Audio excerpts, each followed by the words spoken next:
Hello. Yeah. I have two questions. We have only one answer. And everyone in this room knows it, yeah.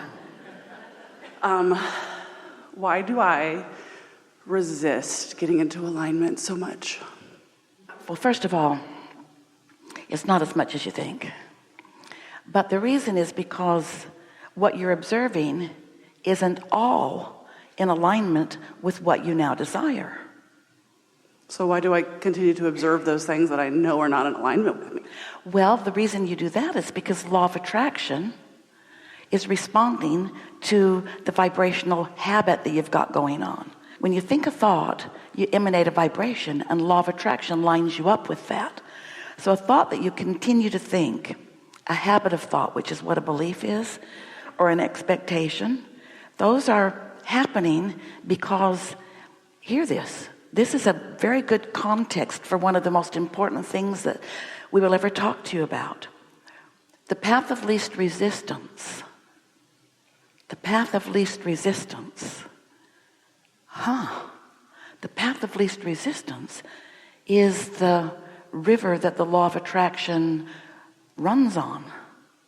In other words, if your habit is to worry about stuff, then that's your path of least resistance. It's just easier for you to do that.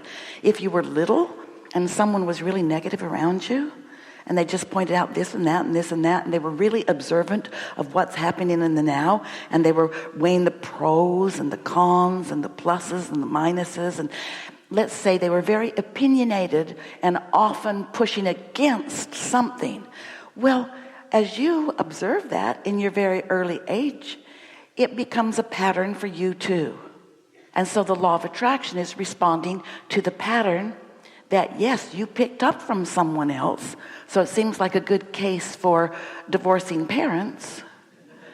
But you have plenty of time to sort this out. And you were born with a guidance system, because even though you're standing in an observing moment, while you're observing maybe something that attracts more of what you don't want, at the same time that you in your body with this focused mind are observing that, your inner being, who remained non-physically focused even after you came here, that's who you were before you came into this body, and that's who most of you still is.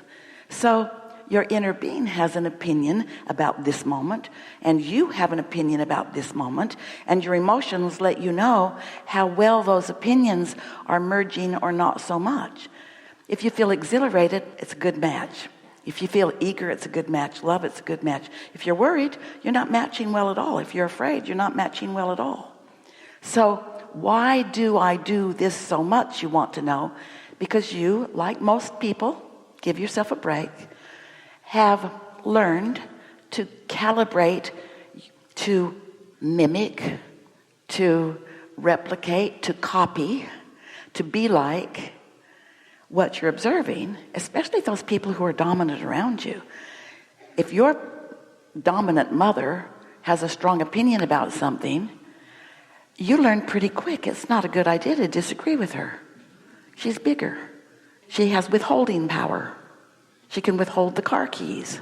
She doesn't mean to be the terrible mother that she is. She doesn't mean to be that way. You don't know where this chain of pain started for her, but that is the answer to your question. Most people offer most of their vibration in response to what they are observing.